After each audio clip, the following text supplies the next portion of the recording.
আজকে রান্না করব শোল মাছ। এখানে শোল মাছ নিয়ে নিয়েছি আর এই কপি আর আলু দিয়ে করব। তো এখন আমি গরম জল করে নিচ্ছি, এর মধ্যে কড়াইয়ে কপিগুলো ভাপিয়ে নেব। এগুলো দেখো ভাপিয়ে নিয়েছি। একটা আলু বড় আলু ছিল, কেটেছি, আর এখানে নুন হলুদ দেওয়া রয়েছে। এবার এর মধ্যে একটু সর্ষের তেল দেব, দিয়ে মাছটা আমি মাখিয়ে নেব। ঠিক আছে, তেলটা গরম হয়ে গেছে, এবার আমি মাছগুলো ছেড়ে দেবো একে একে। অল্প অল্প করে ভাজবো, মানে সব একসাথে দেবো না। দেখ মাছগুলো ভাজা হয়ে গেছে।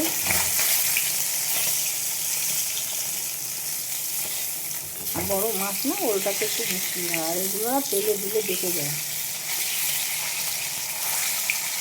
একটু চেপে ধরতে হয়, তাহলে ভাজাটা ঠিক মতো হয়।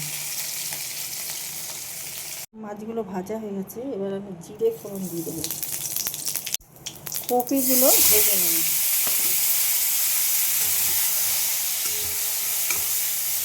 ওই মাছ ভাজা তেলের মধ্যে কপিগুলো দিয়ে দিলাম। দেখো এখানে আমি কিছু কাঁচা লঙ্কা নিয়েছি, 3-4টে, আদা নিয়ে নিয়েছি কিছু, বেশ কিছুটাই। এবার দিয়ে দেবো কাঁচা জিরে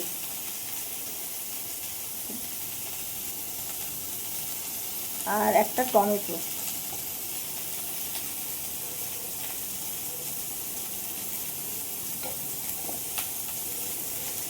এবার জল ঢেলে এটা পেস্ট করে নেব। কপিগুলো ভাজা হয়ে গেছে, আমি এবার কপিগুলো তুলে নেব, নিয়ে আলু ভেজে নেব।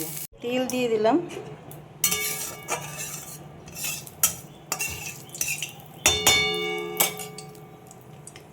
এবার যে আলুটা কেটে রেখেছিলাম সেই আলুটা দিয়ে দিলাম। আলুগুলো ভাজা হয়ে গেছে, আমি যে মশলাটা করলাম সেটা দিয়ে দেবো।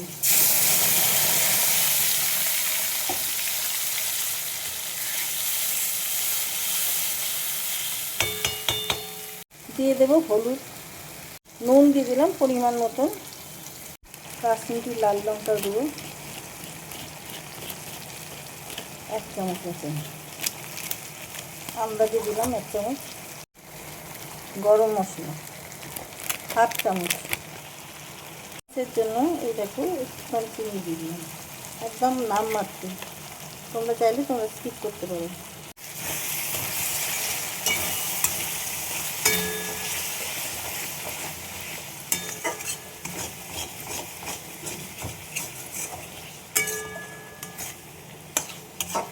আমি কপিগুলো দিয়ে দেবো।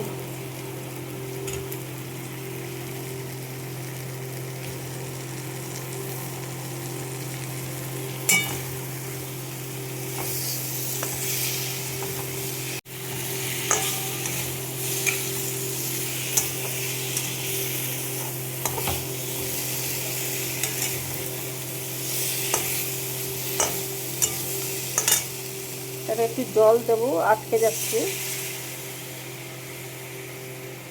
এমনি কষানো হয়ে গেছে, মশলা আটকে ধরছে।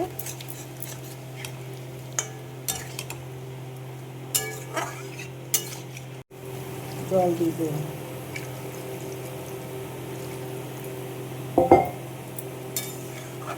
বেশ অনেকটাই জল দিলাম। আমি তেজপাতা, গোটা গরম মশলা পেস্ট করিনি, এটা শুধু জিরে বাটা আর আদা বাটা দিয়ে, টমেটো বাটা এসব দিয়েই করলাম। দেখবে টেস্ট অন্যরকম আসে। এখন আমি এটা ঢেকে দেবো, ঝোলটা ফুটে উঠলে মাছগুলো দিয়ে দেবো।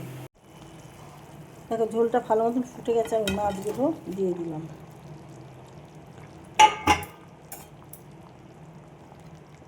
এই শুয়ে পড়ো।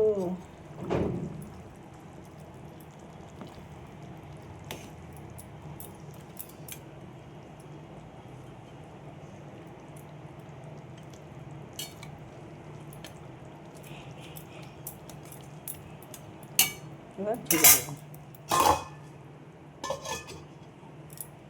দেখো ঝোলটা ফুটছে, আমি একটু ধনে পাতা ছড়িয়ে দিলাম। ঝোলটা কিন্তু গাঢ় হবে না, ঝোলটা পাতলাই রাখবো।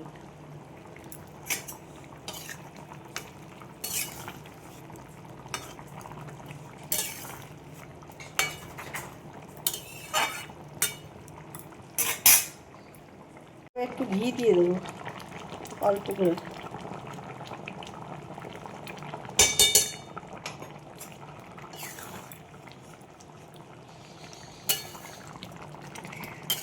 ঝোলটা হয়ে গেছে, আমি নামিয়ে ফেলবো। দেখো শোল মাছের রেসিপিটা আমার রেডি হয়ে গেছে। তোমাদের কার কীরকম লাগলো কমেন্ট করে জানাতে ভুলে যেও না। ইউটিউব থেকে যারা দেখছো তারা সাবস্ক্রাইব করে নিও আমার চ্যানেলটাকে, তাহলে নোটিফিকেশানগুলো তোমাদের সবার আগে পৌঁছাবে যা যা ভিডিও করব আমি। আর ফেসবুক থেকে যারা দেখছো পেজটা ফলো করে নিও। যারা যারা সাবস্ক্রাইব করেছো বা কমেন্ট করছো, লাইক করছো, তাদের অসংখ্য ধন্যবাদ জানাই। যারা ভিডিওগুলো দেখছো, তো ভিডিওটা এখানেই শেষ করলাম। সবাই ভালো থেকো, থ্যাংক ইউ।